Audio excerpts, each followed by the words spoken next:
Hello and welcome to Freedom News, the news you can use to help keep Canada free.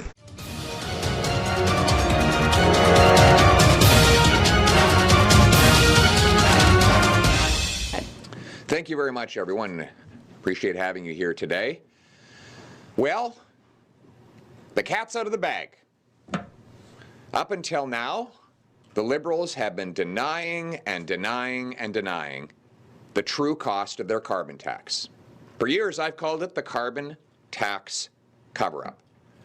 But they said no. The tax will only go up to $50. That gas prices will only rise by 11 cents. Home heating by only $300 or $400. That the average family in Ontario would only pay $600 or $700 a year under the Liberal carbon tax. When asked whether she would consider raising the tax even higher, Catherine McKenna, the Environment Minister, said no. She denied it. When the Parliamentary Budget Officer said the tax would have to be 5 times higher than it is now, and twice as high as the Liberals admit, she said there would be no increase after the year 2022. Well, yesterday, she accidentally told the truth. She admitted that if re-elected, the carbon tax will go much higher than Liberals previously said. And what does this mean for Canadians? It means thousands of dollars in higher costs for gas, heat, and groceries. It means that Liberals will raise taxes to fund more out-of-control spending. This is the credit card campaign of Justin Trudeau. He's spending billions of dollars now to get re-elected, putting it on the national credit card, and sending the bill to Canadians after the election when he no longer needs their votes, but still needs their money. That's what Canadians have to look forward to if Justin Trudeau is re-elected. Massive new taxes, a higher cost of living, more expensive bills for them and their families. Conservatives, by contrast, have an affordable plan for Canadians to get ahead. A Conservative government will live within its means, leave more in people's pockets, and let people get ahead. We'll do that by taking GST off home heat, by cancelling the carbon tax to lower gas and grocery bills, and through other tax reductions which will make it possible for hardworking families to make progress. Now, it's important to realize that where all this Liberal spending is going. It's going to the most privileged, the wealthiest, the large corporations who are recipient of copious corporate welfare, the $35 billion corporate welfare bank, which Justin Trudeau has set up to help infrastructure and construction companies protect themselves against losses by passing those losses on to taxpayers in the form of loan guarantees.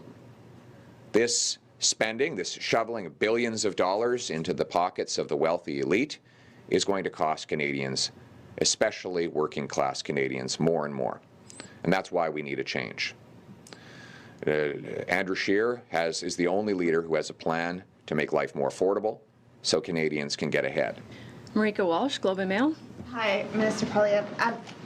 Policy Options came out last week with an analysis of your party's climate plan and said, under your plan, emissions would raise by 100 megatons by 2030. I'm just wondering if you can respond to that. We disagree with that. We have a real plan for the environment, which requires large industrial corporations who fail to reduce their greenhouse gases to invest in green technology to clean up their company and their industry.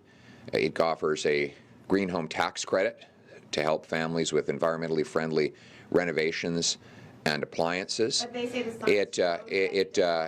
we disagree with that. We also plan a tax reduction for income from green patented technology. Beyond that, we're going to put an end to the disgusting practice of cities pouring raw sewage into our lakes, oceans, and rivers. This is a real plan for the environment. rather than a tax plan for government revenue like we have under Justin Trudeau. But relisting your plan doesn't explain to me how those things actually reduce emissions. And scientists who are very well renowned across Canada, Mr. Jacquard, says it doesn't work, that your plan does not work. Well, I disagree with him. Our plan does work. Alex? And it did work, by the way. Our plan actually did work. We reduced greenhouse gases while growing the economy when we were last in office. Alex Ballingall, Toronto Star. Just staying on the Conservative plan, we're talking about, I guess, about how we don't know exactly what the Liberals would want to do with a carbon price. But just wondering if you can clarify the price signal that you guys have requiring these industrial emitters to invest. In your plan, it's not included how much they will have to invest, so we don't know the strength of the signal that you're proposing, the pricing system that you're proposing. Why not, and what is it? Well, the strength in our plan is that it requires the companies actually redirect money to green technology that will clean up their company and industry instead of just generating more revenue for the government to spend. So our approach as Conservatives is to require large industrial corporations reduce their emissions for each unit of production, and if they don't, then they will be required to invest in green technology that will do so. And that means that the money goes to green technology rather than just government coffers. That is a far more effective plan than the Liberals are proposing. But isn't it impossible to assess if we don't know how much, if those companies don't know how much they'd have to invest per unit of emissions? What they will know is that they will have to reduce their greenhouse gases. And we, in consultation with environmental groups, with Indigenous people, and with industry, will ensure that the policy is set up in a way that encourages upfront reductions in greenhouse gases. And for those companies that fail to achieve those reductions, they will have more money to invest in green technology that will help future reductions. CTV, Catherine So sort of following up on Alain's question, there are a lot of people across Canada who believe in a strong climate plan and a carbon tax, especially with the election coming up. I'm wondering how you feel that fighting the carbon tax and, Ms. McKenna's words is going to help your party heading into an election, which, as people have mentioned, is going to be very climate focused. Well, we have a real plan for the environment that will achieve reductions in greenhouse gases. It focuses on technology and not taxes. The Liberal plan fails. They miss their targets they admit they'll miss their greenhouse gas reduction targets by approximately 90 million tons. So the number one issue I'm hearing right now from my constituents in suburban Ottawa is the rising cost of living. The prices are rising faster than paychecks. And Justin Trudeau will make that problem worse. His carbon tax will be much higher than he has thus far admitted. And if this was such a popular idea, why are they covering it up? Why did Catherine McKenna stand up and deny that the tax would go above $50? We know why. Because they were trying to keep it secret until the election was over, when they no longer need voters but still need their money. But yesterday, I think she got a surprise question. She accidentally told the truth, which is that taxes will be far higher under Trudeau than he admits today, but they'll only reveal that fact when the election is over.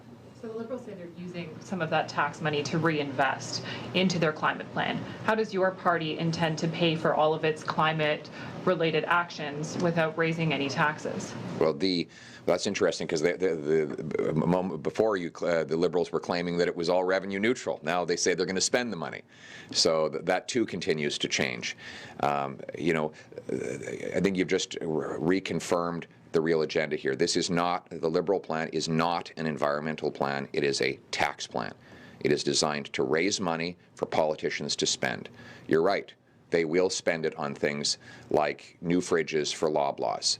Other wealthy insiders will do very well from this Liberal government, whether it's the Irvings getting a write-off of a loan, whether it's $400 million for Bombardier that fails to produce jobs, whether it is $4.5 billion for Kinder Morgan, whether it's the $35 billion corporate welfare bank. They will spend the money. You're right. Canadians will send it so Liberals can spend it. But how will your And our plan Our plan requires large industrial corporations to reduce their emissions. If they fail to, they will have to invest their own money in green technology that cleans up their company and their industry. We will bring in a green home tax credit, which is already costed in our plan and will be costed by the Parliamentary Budget Officer to help Canadians upgrade their appliances and renovations to make their households more environmentally friendly. We are going to require large cities to stop pouring raw sewage into lakes, oceans, and rivers. And we're going to bring in a tax break for companies that for income from green patented technology to encourage more environmental entrepreneurship. And that is a real plan for the environment, not a tax plan for the government. Marika Walsh, Globe and Mail. Mr. Poilievre, I just want to go back to this analysis in policy options. It says the Clean Fuel Standard is a regulation that increases the use of renewable fuels and electricity. Decades of evidence shows that this increase will not occur voluntarily in energy markets. So what evidence do you point to that shows that this is wrong? Oh, that's interesting. Now you're talking about the Clean Fuel Standard. So that's right. So a moment ago you were talking about the carbon tax. So I'm glad you brought up the so-called fuel standard, because that is yet another 5 cents a liter. That Liberal, Sir, I was talking about your climate plan and how it know. compares to the Liberal climate plan, and that this analysis shows that under your plan, emissions will go up by 100 megatons.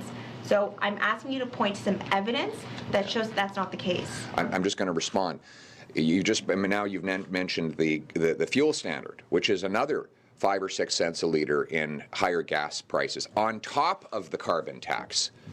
So we have the Parliamentary Budget Officer saying that the carbon tax will add 23 cents a liter to gas. And on top of that, the Liberals have a new regulation which will add an additional 5 cents. So now we're up to 28 cents a liter in higher gas prices. Not to mention that the HST applies on the carbon tax. So now we're over 30 cents a liter in new gas taxes. Now, if you're a millionaire trust fund baby and you've inherited a fortune from your father and grandfather, that's not a big deal.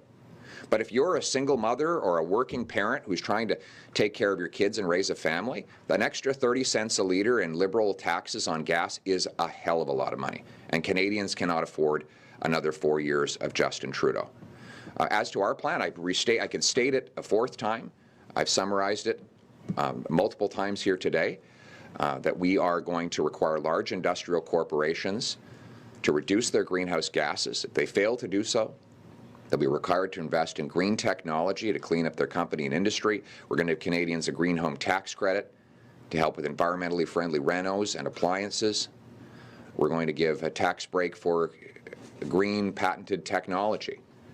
We're also going to stop the disgusting practice which the Trudeau government has allowed, whereby cities pour billions of liters of raw sewage into our water. We're going to put an end to that because we have a real plan for the environment. It is an environment plan, not a tax plan. It focuses on technology and not taxes. Are there any more questions? We have time for one or two more. Alex? Maybe just, we're talking about your priorities saving Canadians money, but in cancelling the carbon tax, you'll also cancel the rebates that the same PBO study that you've been citing said would return more money to, I think it was 4/5 of families or something who receive it. So wouldn't you be taking money out of most people's pockets and canceling a carbon? No, in fact, I think this is exactly the credit card campaign that Trudeau is running. He sends you a tiny check for a couple $100 before the election, and then a bill for thousands of dollars after the election. We now know that the tax is going to be much higher than he previously admitted, and that it will therefore it will cost people far more than they will get back. And you will see this throughout the entire campaign. Trudeau will come out, he'll be making very expensive promises, claiming people will be better off if they just give him more of their money, because he'll claim that he'll give it back. But in reality, what they'll get before the election is expensive promises, and what they'll get after the election is a massive bill. Thank you for watching. Remember, like if you like, share, comment, of course, subscribe and hit that notification bell. And if you're able to, please feel free to click the PayPal donation link in the description. Thank you, and God bless.